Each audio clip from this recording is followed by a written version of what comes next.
evening's topic, flexible exchange rate. As I told you earlier, flexible means which is not fixed, that can be changed. Okay, so now why we are calling this flexible exchange rate? Because this is subject to change, or that can be changed accordingly. Clear? Now how the changes took place in the exchange rate? The flexible exchange rate can also be known as floating exchange rate or free exchange rate. Why we are taking floating? Because it floats, or it is not stable, it is not fixed. That's why it is also called floating exchange rate. And we are calling it free exchange rate. Reason being, it is determined by the free play of the market forces of demand and supply of foreign currency. Clear? Now, as if we talk about a general market, commodities market, then what we gonna say? How the price of a commodity is decided? Whatever the demand of the commodity is there into the market, and whatever is the supply of the commodity into the market, the intersection of demand and supply means the free play of the market forces, that is demand and supply of a commodity, determines the price of the commodity. The same things is happening here. Here is commodity is foreign exchange. Here the commodity is foreign exchange. Foreign exchange is demanded and foreign exchange is supplied. Who demands foreign exchange? Who needs that currency? And who supply the foreign currency or foreign exchange? Who is having the stock of that foreign currency? Clear? So whatever the forces of demand and supply of that foreign currency, their free play will gonna decide that what will be the exchange rate. Clear? So here the flexible exchange rate is determined by the free play of market forces of demand and supply of foreign exchange in the international money market. International money market means that arrangement whereby the currencies of one countries are converted into another currencies. Clear? So that is known as international money market, where the funds are being exchanged internationally. Clear? So the money that is exchanged internationally, that is international money market. So in that market, whatever the prices are being set by the free play of demand and supply of the foreign exchange. Here D represents demand of foreign exchange and S represents supply of foreign exchange. So whatever the rate is being set by the demand and supply forces of foreign exchange in the international money market, that particular rate is known as flexible exchange rate. Clear? And the point where the both demand and supply curves of the foreign exchange intersects, that is known as equilibrium point. If you remember, in the microeconomics class 11th, we have done this equilibrium. Remember, equilibrium into the market or market equilibrium. Where is the market equilibrium set? Where demand is equal to supply. The same thing is here. The equilibrium point will be the point where the demand of foreign exchange is equal to the supply of foreign exchange. Clear? Like we know that demand of an ordinary commodity is inversely related with the price, and supply of a commodity is positively related with the price. Here is the same thing. We are having DF, which represents demand for the foreign currency, have inverse relation with the rate. Rate here is the price of the foreign exchange. What is the price of a foreign currency? The foreign exchange rate means the rate at which one currency is converted into another. Like for example, $1 is equal to rupees 50. So if you need to buy $1, what you need to pay? Rupees 50.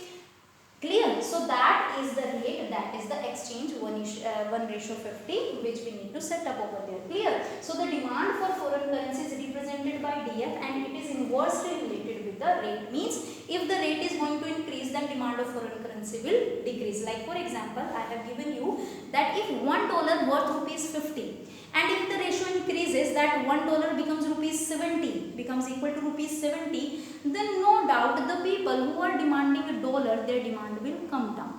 Because only those people can afford to purchase a dollar which are having 70 rupees.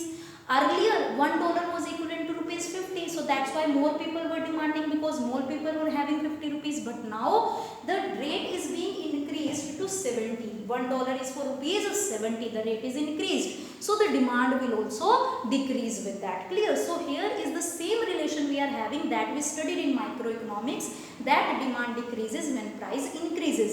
Similarly, here demand of foreign currency decreases when the foreign exchange rate increases. Clear? And likewise, we are having a positive relation between the supply and price of the commodity. Here we are having the same thing. SF represents supply of the foreign exchange. What is SF? Supply of the foreign currency, and it is positively related with the rate. Means if the rate increases, then supply of foreign currency also increase the quantity of foreign currency to be supplied. Like here in the previous example as I have taken here, if $1 is worth rupees 50, we are providing 50 rupees for $1, and if the rate increases to $1 is equal to 70 rupees, then obviously benefit is to us.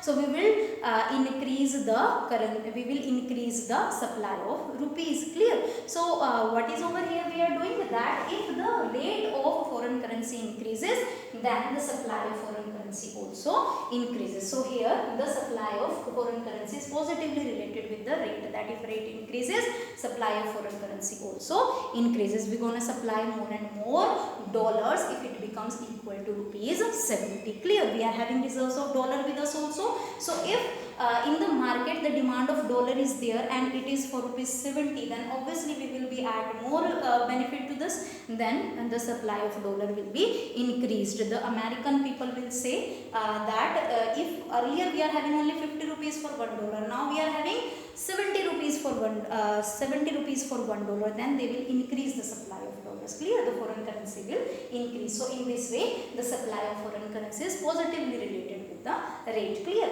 Now we will talk about the diagrammatic representation here.